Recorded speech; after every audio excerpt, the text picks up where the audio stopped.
Hello and welcome to the Intel Brief. Today is Tuesday, the 4th of August. I'm your host Daniel, and today we're going to talk about Austria has warned that foreign spying is surging in the country, Trump has given Iran a last chance to talk, and Russian beach strike claims are unverified. So firstly, Austria's military intelligence service has publicly warned that foreign intelligence targeting of its armed forces has risen sharply in recent months. The activity spans unauthorized drone flights over military installations, vehicle-based surveillance parked outside bases, and a renewed reliance on classic in-person recruitment. For traditionally neutral states such as Austria, interesting way to put them, to break its usual silence signals a sustained campaign rather than a handful of isolated incidents. I don't know about the neutral state.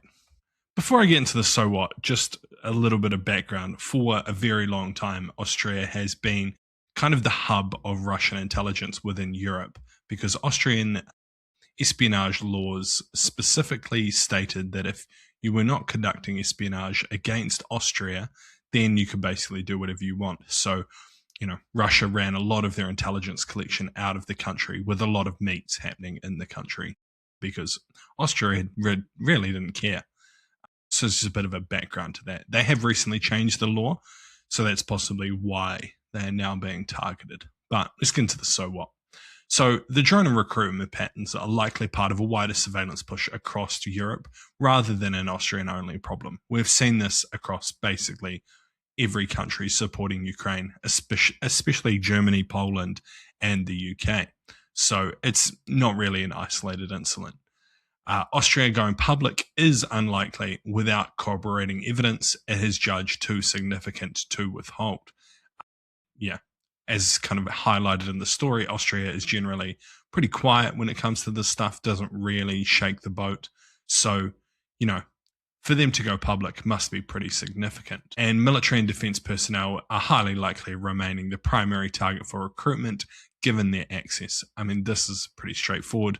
They're the people with access into this specific information that Russia wants to get hold of, and other foreign states, to be fair. So they're going to be the targets of this type of recruitment. So going public does serve a benefit of highlighting this risk to soldiers and defense personnel that they may become the target of intelligence recruitment.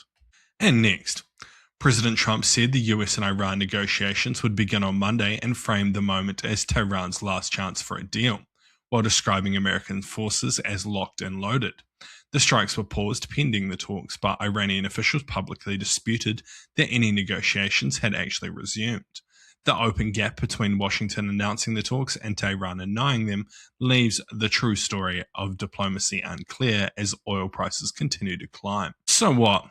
I mean, this is kind of the flow on from what we talked about yesterday, and kind of the crux of it is the talks didn't happen. And there's clearly a mismatch between what the two sides are saying.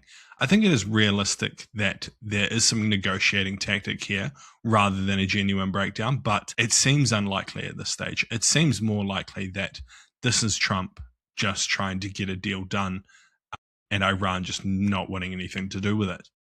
From Iran's position, they're in the dominant, controlling position here. So I don't understand kind of the play here.